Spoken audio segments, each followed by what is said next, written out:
For many centuries, the Islamic world was the major center of civilization.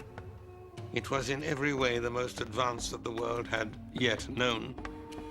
It was there that immense progress was made in virtually every field of creative endeavor, in the sciences, in the humanities, in government, in commerce.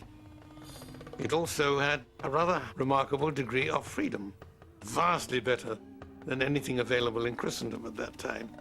And people in the Muslim world, they are aware of what was and what is, and cannot but be horrified and enraged by the contrast. I think that Islam today is in crisis, that it needs for deep questioning and deep reform, and that the only people who can bring about that change are Muslims. The problem is not with Islam as a whole. The problem really is the Middle East and the Arab world in particular. This is not an inherently religious issue, which is therefore unanswerable, but a political and historical issue, which has very specific roots and causes and can have specific cures. For the last 50 years, we basically treated the Arab world as a series of just big gas stations. And all we cared was that you keep the pump open, the price low, and be nice to the Jews. And you can do whatever you want out back. You can treat your women however you want, teach whatever you want in your schools, whatever you want. Well, guess what? On 9/11, we got hit with everything going on out back.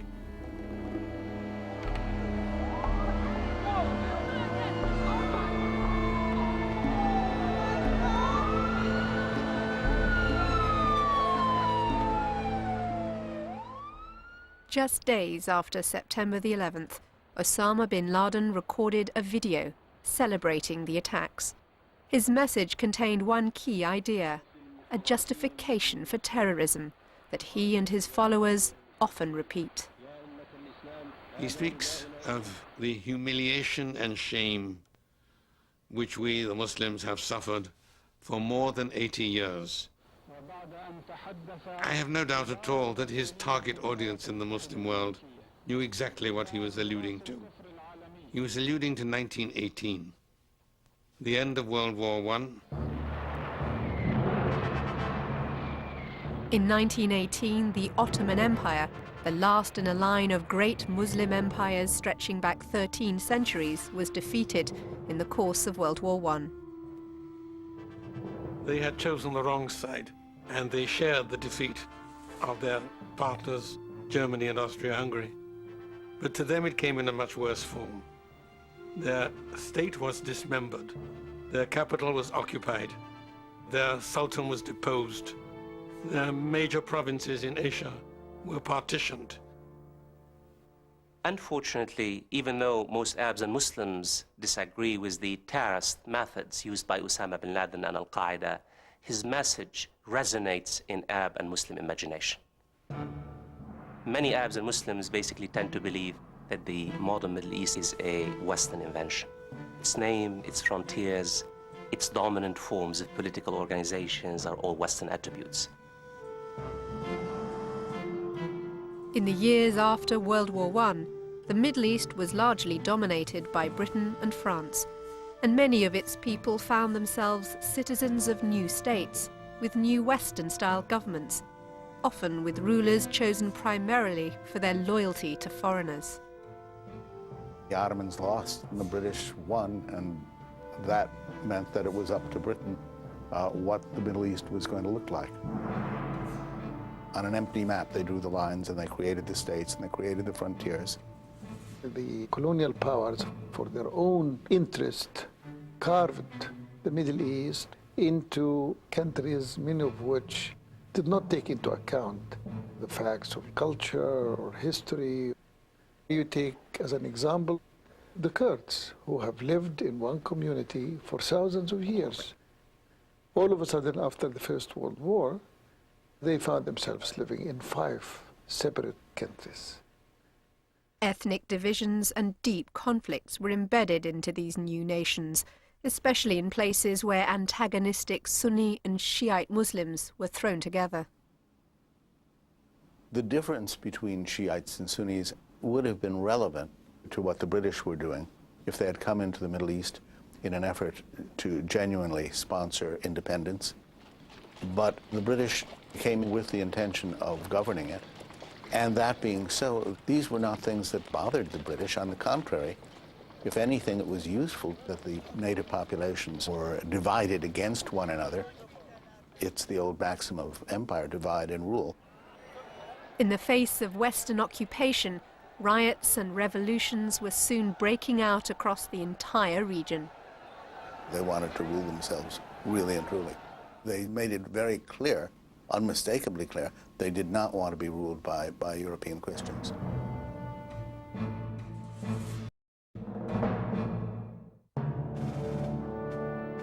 In 1919, a former Ottoman officer named Mustafa Kemal Pasha, or Ataturk as he later came to be known, launched a war of liberation and founded the modern state of Turkey.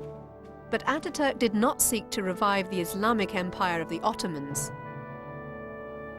Ataturk is possibly the most successful modernizer in not just the Arab world, but in recent history. Here's a guy who takes the Ottoman Empire as it is ruined and carves out from it a great nation.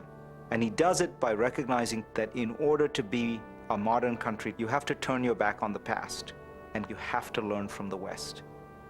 Ataturk shamelessly borrowed from the West.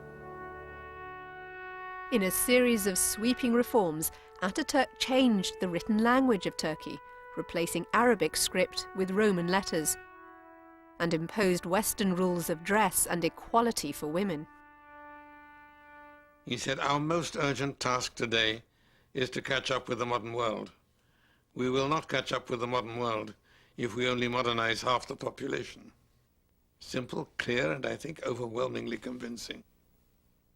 Ataturk also shocked many Muslims by separating religion and politics, displacing the Sharia, the holy law which governed almost every aspect of Muslim life, and abolishing the Caliphate, the official leader of all Sunni Islam.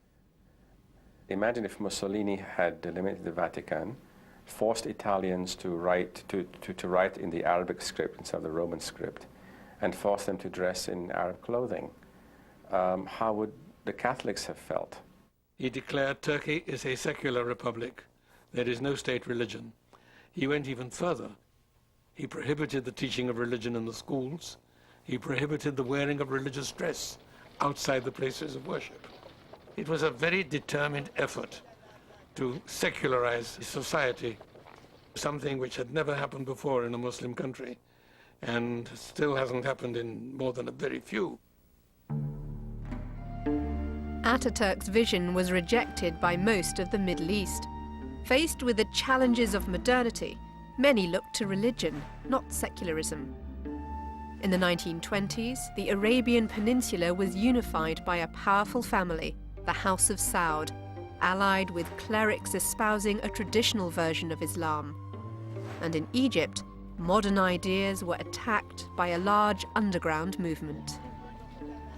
In the early 20th century, Egyptians began to expose themselves to Western intellectual thought, Marxism, feminism, evolutionary theory, even atheism were discussed publicly in the cafes of Cairo.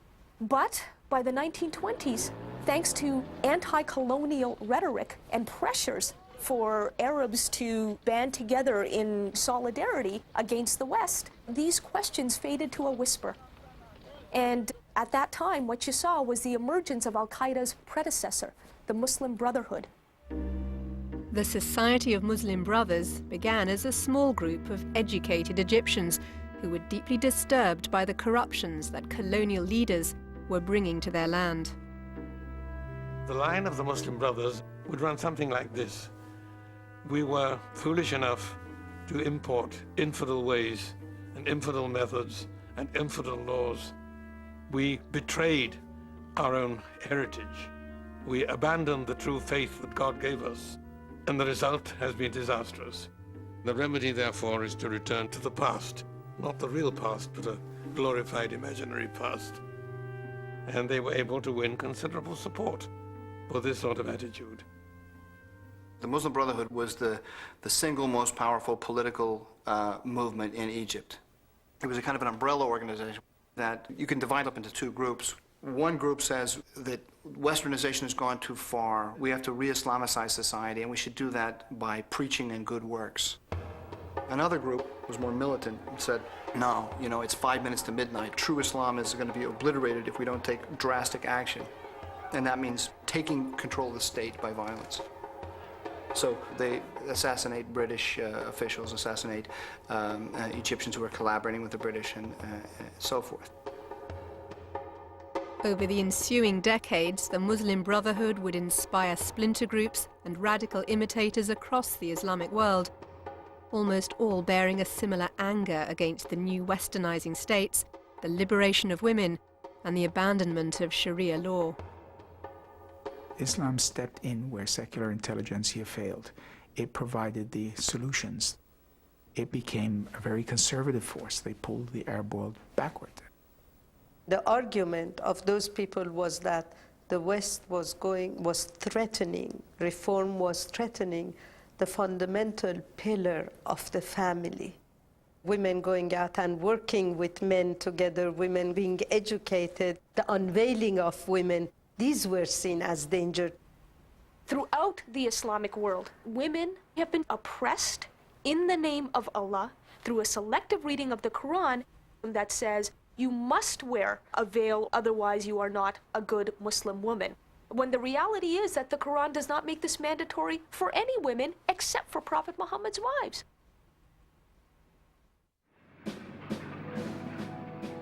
By the 1930s, the established order in the Middle East faced a new threat, not from political rebellions or religious extremists, but from a rising force in Europe, Nazi Germany.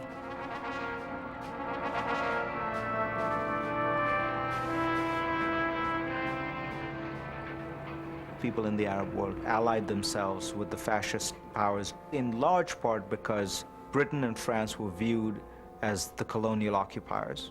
And so the enemy of your enemy was your friend.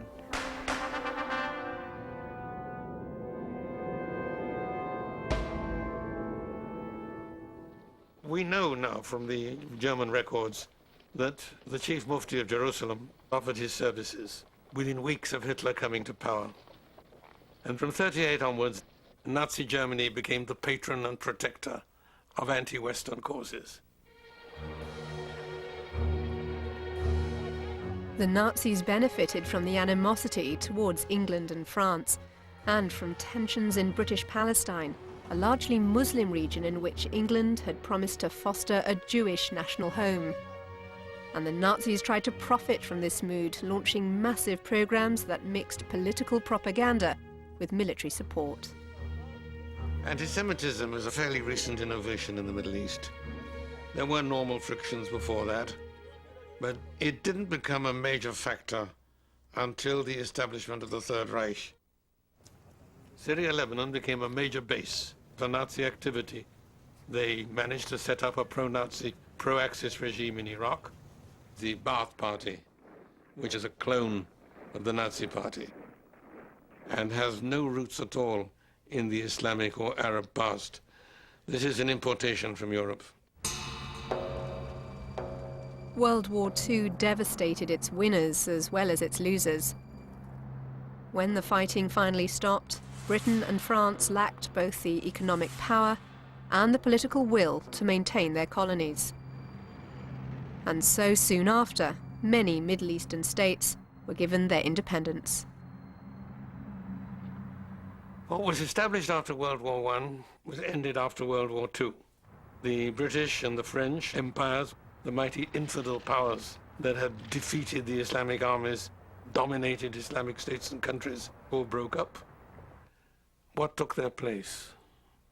That is the question which has been agitating a lot of people since then. Palestine, scene of fresh Arab outbreaks and defiance, in the wake of the United Nations decision to create the first Jewish state in almost 2,000 years. To most Arabs, the creation of Israel was very traumatic, very unsettling. Many Arabs see Israel as an extension of European colonialism and imperialism. as a colonial outpost, planted in the heart of the Arab world in order to divide and weaken that part of the world. In 1947, faced by the devastation of the Nazi Holocaust and hundreds of thousands of Jewish refugees, the United Nations voted to partition the British Mandate of Palestine into 3 new entities: an Arab state, an international zone in Jerusalem, and a separate Jewish state, Israel. A couple of weeks later, the Arab League met in assembly and passed a resolution totally rejecting the UN resolution and declaring its intention to nullify it, if necessary, by force of arms. In 1948, as Britain withdrew its troops, the Arab armies attacked. The Jews in Palestine were not only outnumbered, they were also outgunned. But they had one great thing on their side. That is that they had nowhere else to go. 5 Arab states and armies marched in to prevent 500,000 Jews from establishing a state, and they failed. This sense of humiliation is a very, very important part of subsequent sentiment and hostility. It was the story that began in 1918 and reaching its nadir.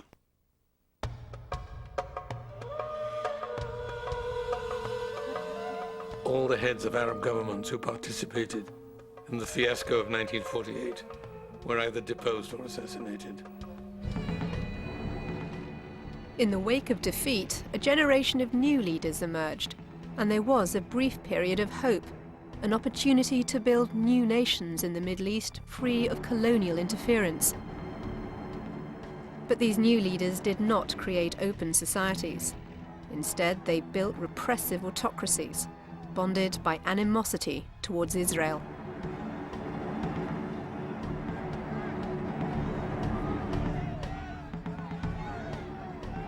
What you have in the Arab world, you had the so-called the man on the horseback, the army officers, who basically seized power. Mainly, they created an authoritarian security state apparatus. The towering figure in this new landscape was Egypt's Jamal Abdel Nasser, an army colonel and former Nazi sympathizer who helped carry out a coup d'etat in 1952. Within 2 years, Nasser had seized total control of his country and was promising to unify the Arab world. Nasser was probably the most popular figure in the modern history of the Middle East. And he wanted to bring it into the modern age, and he had all kinds of ideas about how to do this. Advocating justice through socialism, Nasser initiated a massive land reform program and pursued an anti-Western foreign policy. But needing arms and money to obtain these goals, he also drew Egypt into the orbit of the Soviet Union. Most Arabs will tell you that the United States was widely admired in the Arab world in the 1940s and 50s, much more admired than the Soviet Union. They did not admire this godless communist empire.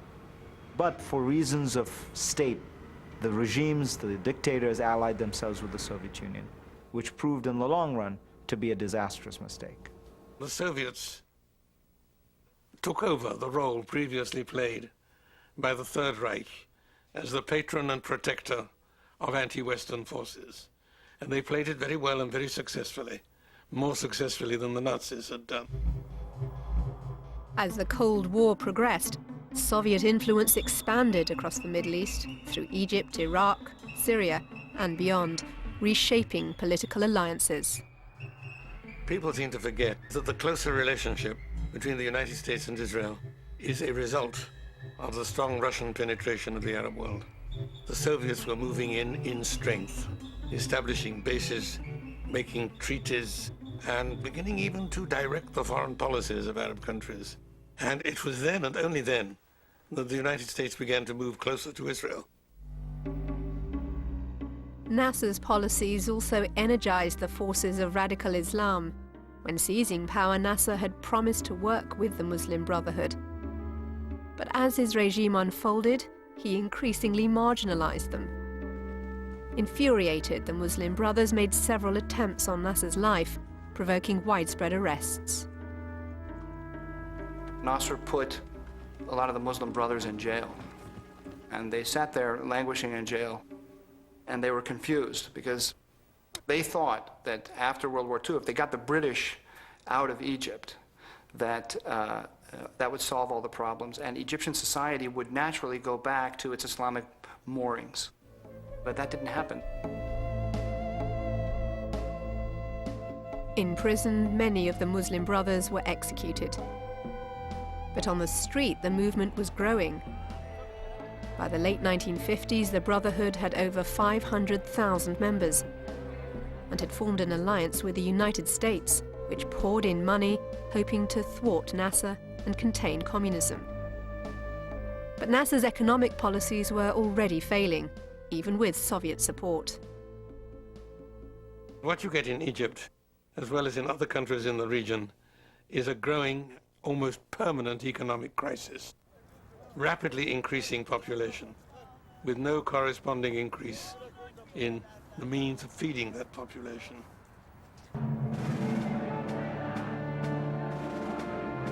In 1967, trying to draw attention away from his economic woes, Nasser led the Arab states in a massive military build-up, with the goal of destroying Israel and thus forever expelling Western influence from the region.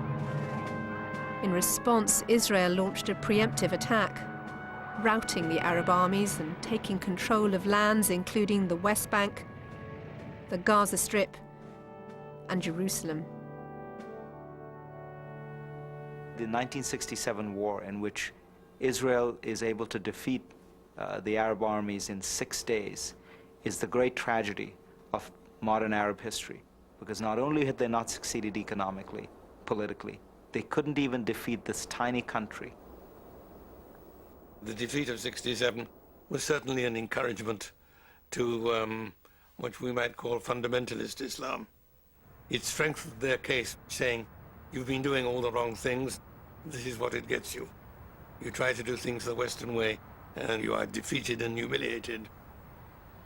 The Arab world handled its defeat at the hands of Israel very, very badly.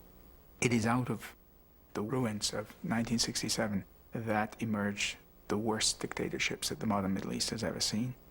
Tyrannies that exceed in their brutality anything that was present in the Middle East before 1967. Intelligence networks and secret policing systems that were extraordinarily large, gargantuan type of structures, completely unrelated to the wealth-producing abilities of the societies. These were Muslims killing Muslims, Arabs killing Arabs, Muslims bludgeoning each other's freedoms and imposing martial law. The notion that it's always an outside force, it's always somebody else who is doing this to us, simply does not stand. We have never needed the oppressive West to oppress our own.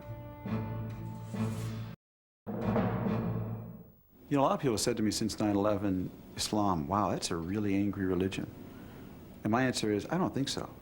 I do think, though, that there are a lot of Muslims who are angry. Because as a faith community, they live in some of the most repressive, autocratic, women-unfriendly countries on the face of the earth. So it doesn't surprise me that a lot of them are angry. And I think religion, in some ways, is a mirror on your daily life and how you feel. Now, the question is, why do they have these repressive regimes? Well, I would argue it's a confluence of two factors, our interests and oil. The Arab world is cursed by oil.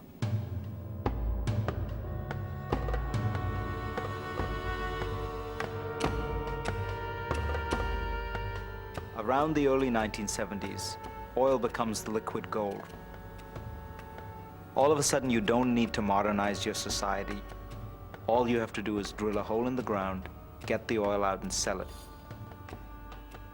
This makes for economic stagnation, but it also makes for political stagnation, because there's always money for the secret police, there's always money for the army, and there's money to bribe people into a certain kind of dependence. We are familiar with the doctrine, no taxation without representation. What Muslims are learning painfully is that the converse is also true. Governments in receipt of oil revenues don't need to tax their subjects. They don't need to have representative assemblies to help them impose and collect the taxes. Backed by their oil profits, Middle Eastern dictators have brutally suppressed all opposition, allying themselves with extremist clerics to consolidate their power and contain dissent. Since the 1970s, Saudi Arabia and other oil-producing states have spent millions, hundreds of millions of dollars on trying to use Islam as a legitimizing tool.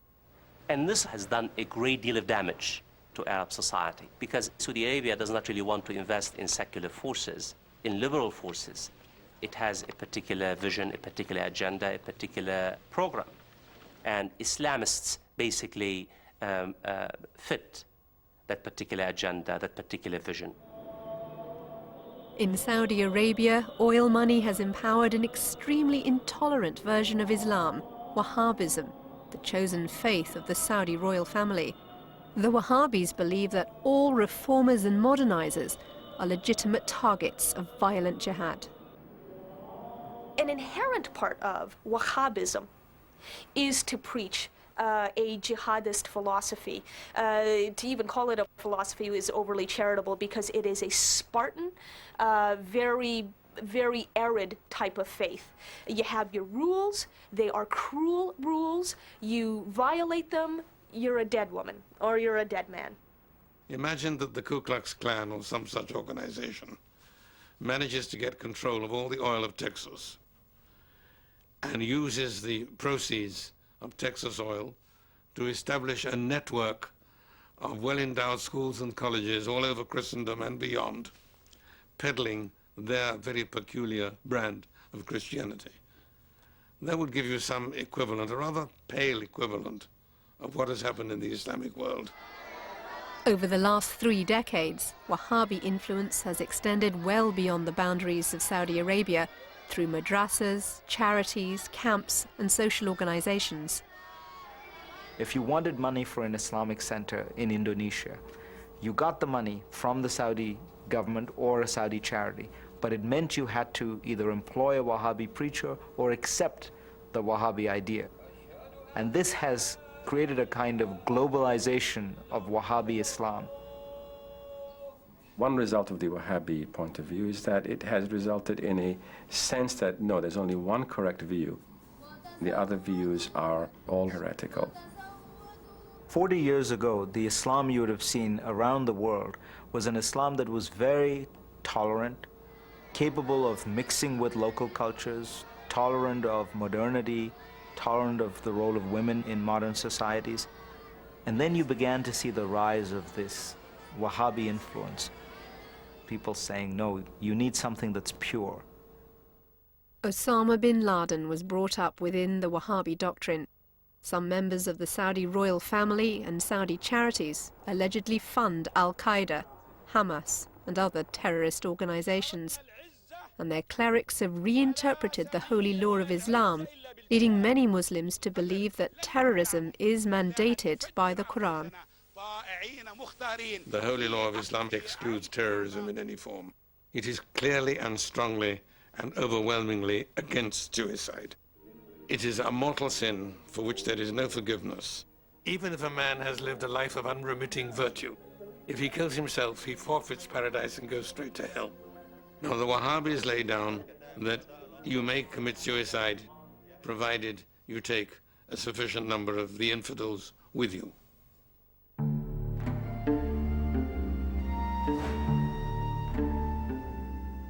By the early 1970s, fundamentalist Islam was no longer just an undercurrent in Middle Eastern politics.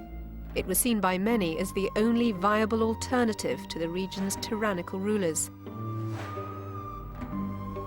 And in 1979, it took center stage in Iran, when popular anger against the Shah, an authoritarian monarch backed by the United States, was seized upon by a radical Shiite cleric, a man who would transform the Muslim world. In 1979, I had never heard of Khomeini. But when his name began to appear in the newspapers, I did what professors normally do. I went to the university library to see if there was anything by him or about him. And there was a book by him called Islamic Government. This is the book which has since been described as Khomeini's Mein Kampf. And it's not a bad description. In his book, Khomeini sets forth his intention to establish a government based on what he described as traditional Islamic practices. These practices, in fact, distorted traditional Islam so much that many considered them heretical, but very few believed Khomeini would actually succeed. People who were demonstrating in the streets of Tehran, a lot of them were like me. They were not calling for a theocracy. They were calling for a change. They were tired of an autocratic ruler. They were tired of corruption that comes with dictatorship. I never heard anyone say, oh, you know, the good old times when they used to cut hands. Never ever. Or the good old time when they used to stone people. I never heard that. Now, Khomeini was only one element within the revolution that overthrew the Shah. People often forget that power initially went to westernizing liberals. But what Khomeini understood was that in these kinds of power struggles, the extremes always win. The taking of hostages at the American embassy in Tehran was the pivotal event. It gave Khomeini and his small band of followers an international prominence, a kind of legitimacy that allowed them to take control of a broad revolutionary movement. But to ordinary Iranian citizens, the revolution was not always what it seemed. When we would go to the street where the American embassy was there, they would bring busloads of people from Tehran and from the suburbs and also from provinces. Some of these people didn't even know where they were going, and they would teach them slogans and they would pay for their day there. There would be a sort of a picnic atmosphere where people were eating sandwiches and Pepsi Cola and, you know, shouting death to America. And 2 streets away, people were just going about their business. Nobody was paying any attention. But it came out as if all the Iranian people were, you know, coming against America. Khomeini had ties to the Muslim Brotherhood and a vision that in many ways mirrored theirs. The Khomeini movement is Persian, not Arab, and Shiite, not Sunni. But again, it represents the same basic forces within the Islamic world and the same basic interpretation of the situation. Namely, we have imported foreign, pagan, infidel ways. We have abandoned our heritage. The remedy is to get rid of the infidel and restore a true Islamic state. For Khomeini, one of the major crimes of the Shah was the emancipation of women. In the Islamic Republic, the age of marriage was reduced from 18, where the Shah had put it, to 9. When the revolution happened in Iran, we had women in all walks of life. We had 2 women ministers. We had women pilots, women industrialists. And they changed all the laws regarding women. They made the veil mandatory. The way I look, the way I'm sitting here, I could be flogged and jailed and not allowed in the streets. All opposition to Khomeini was crushed. The security apparatus is used to the fullest extent to control what people do, how they dress, where they go, what they read, what they hear, and as far as possible, what they think. Certainly what they say. And it was supported by the most brutally repressive methods. In the first 9 or 10 months of the Islamic Republic, more people were summarily executed, summarily, in a half-a-day trials, without attorneys, without appeal, than in the 15 or 20 years of the Shah's period. Sometimes you would be going to work and they would be hanging people or stoning people whom they called prostitutes or adulterers. They would call people to come and, watch or participate. Khomeini's revolution had repercussions throughout the entire Muslim world. It marked a major change in ideology, a major transfer of power. For the first time in Muslim history, as far as I'm aware, the professional men of religion control the state This has never happened before. The clerical hierarchies had their importance, but they never developed to the degree that they did in Christendom.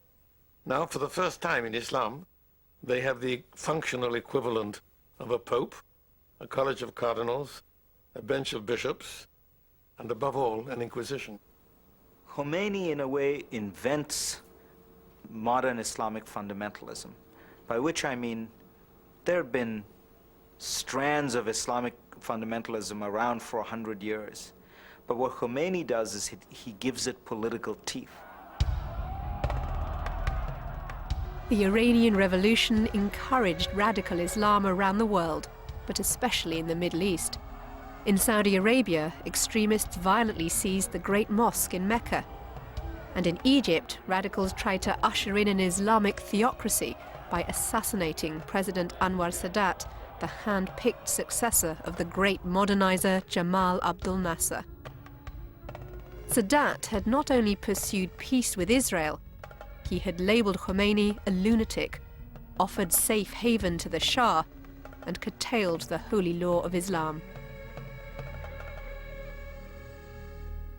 Sadat's offense was changing things at home by bringing in Western ways and Western laws. He was murdered on a public ceremony. A lot of people said he was murdered because he made peace with Israel. The evidence is that is simply untrue. On the actual moment when he was murdered, the leader of the group who murdered him stood up and shouted proudly, "I have killed Pharaoh." If Sadat's offense was being soft on Israel, that would seem an odd choice of phrase to use. In the Quran, the Exodus story is told much as it is in the Bible. The Hebrews are the heroes, and Pharaoh is the villain. He is an oppressor of God's people, an idolater, a corrupter, in modern terms, a westernizer. I've killed Pharaoh. Pharaoh in the Islamic tradition is the tyrannical, unbelieving ruler. And the pagan idolaters are legitimate targets of jihad. Sadat's killers were followers of Sayyid Qutb, a radical Egyptian whose disciples had splintered off from the Muslim Brotherhood. They included Ayman al-Zawahiri, who would later become one of Osama bin Laden's most trusted advisors. And many considered Sayyid Qutb, who was executed by Nasser in 1966, to be bin Laden's spiritual forefather. If you look at what Al-Qaeda is, we're seeing the convergence of two different streams. The Egyptian radicals, after they killed Sadat, there are several crackdowns on them, and a lot of them start going off to Afghanistan. And then after the war begins against the Russians, they're actually recruited out of Saudi Arabia when we get Al-Qaeda as a global movement. In Afghanistan, bin Laden began to develop Al-Qaeda's goals and tactics. Seeking to foment Islamic revolution, much as Khomeini did in Iran, he used the Soviet invasion to gain support and credibility. Aided by the Saudi government and the CIA, he called for jihad against the Russians and led forces against them with great success. As Osama bin Laden and his followers see it, the defeat and collapse of the Soviet Union was not a Western achievement, but a Muslim achievement. It was a result of the guerrilla warfare in Afghanistan. I think the story of the collapse of the Soviet Union is a little more complicated than that. But this explanation does not lack plausibility. Then in 1990, with the Soviet Union in tatters, bin Laden developed a new rallying cry. When Saddam Hussein, a man who had been supported by America for decades, invaded Kuwait, a sovereign Muslim nation. He put forward a proposal to the Saudi ruling class at the time. Let me bring my Afghan Arab warriors. Let me use these forces, let me reorganize them and help in the ejection of Saddam from Kuwait. And of course, he was treated with disdain and discarded. Whereupon he turned from the man who was willing to deal with the Saudi ruling class into an inveterate enemy of that state. In 1991, bin Laden was expelled from Saudi Arabia for trying to replace the royal family with an Islamic regime. He re-emerged in Sudan, working with Egyptian radicals seeking to overthrow the governments of the Middle East. But he soon found a more effective strategy. Bin Laden's genius was to say to these people, don't blame the Egyptians or the Saudis, let's go for the head of the snake, the United States, which supports all these regimes. Now, it may be fair or unfair, but politically it's a masterstroke because he recognized that it's much easier to do terrorism against the United States than it is to do it against Egypt. You see, doing terrorism in a police state is very, very difficult. They kill you. You have to ask, what is it that the terrorists want? Not the young people, not the cannon fodder who are asked to go and commit suicide, but what do these leaders want? What do these heads of the terrorist movements want? I view Osama bin Laden as someone whom, if the Saudi system allowed him to run for power, he would have tried to run for political office. Imagine you're a Saudi Arabian man or woman, and you have to look for a role model in your society. You can either look at one of the 6,000 members of the royal family, corrupt, lazy, ignorant, people who have held their country back. Then there's this one guy who gives up a great fortune to go to the mountains of Afghanistan and risk his life. It's not difficult to see why that would have a certain kind of appeal. But bin Laden's appeal is not only based on his battlefield success, it is also a religious appeal. Those who support Al-Qaeda are those who believe that there is a cosmic ongoing struggle between the true faith and the unbelievers. We say, quite rightly, that we are not engaged in a war against Islam. They say that they are engaged in a war for Islam, and that the time is approaching for the final victory of the true faith.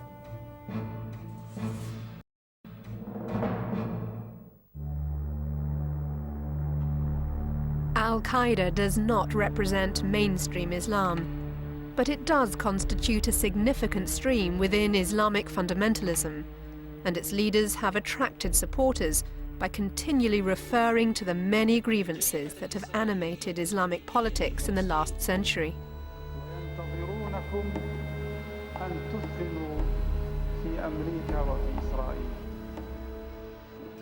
Palestine has been given a unique role in this discourse. For many Muslims, the conflict between Israelis and Palestinians transcends all else, feeding deep animosities, unifying people who otherwise have little in common. I don't think the West appreciates the depth of the grievances that the Palestinian conflict really plays in Arab imagination. It's seen as part and parcel of the continuing onslaught of the West against Arabs and Muslims. Those are huge emotional issues in the Arab Muslim world, fueling a lot of the rage and anger at the United States and the West. But that's not the only story. That conflict provides the perfect safety valve. It is the licensed grievance. People are justifiably angry with their rulers, and this is the one thing where they can really let off steam. I'm not saying that their resentments are not grounded. What I'm saying is that it has a rather disproportionate amount of attention.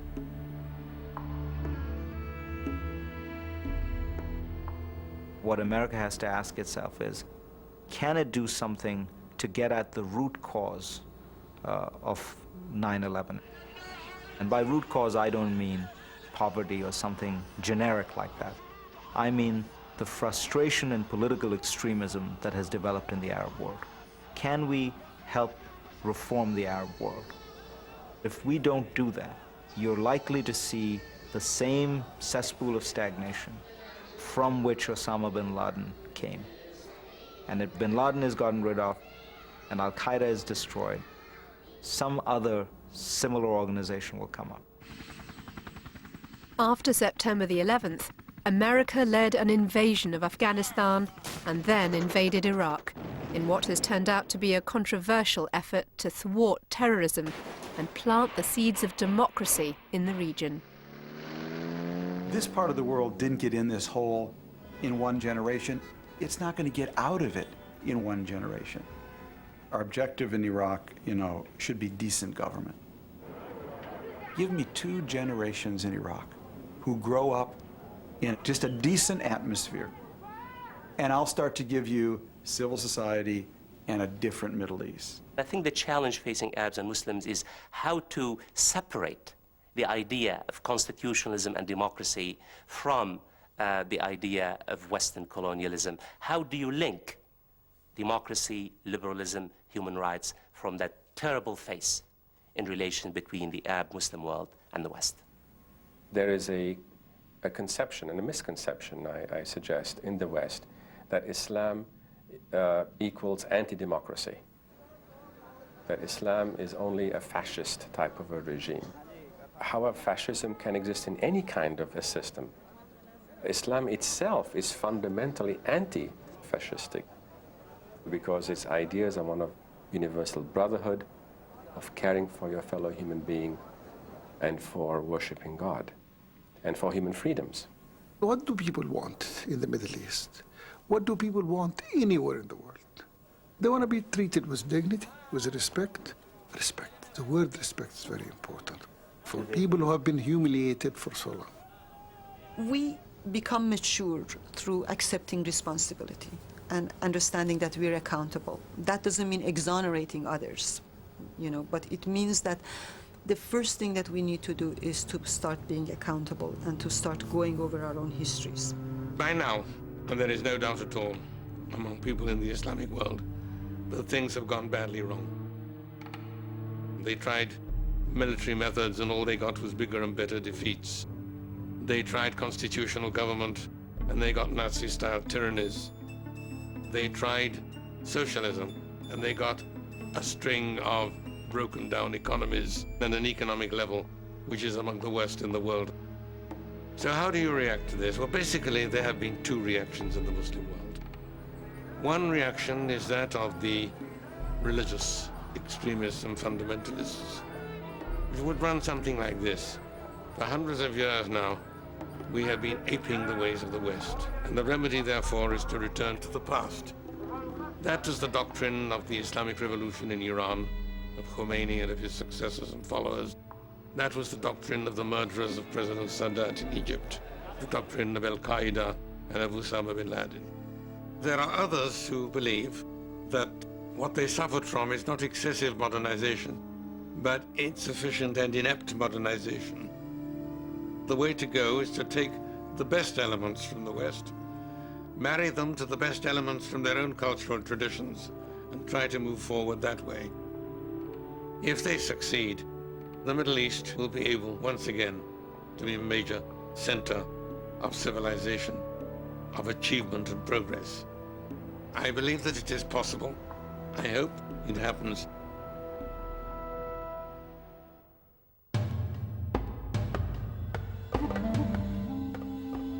Keep following the story of the rise of Islam at the website channel4.com/history.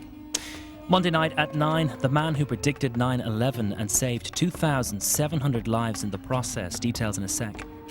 Next tonight, John Cleese and a mammoth rundown of the 100 most successful movies shown in British cinema. The Perfect Movie Munch, the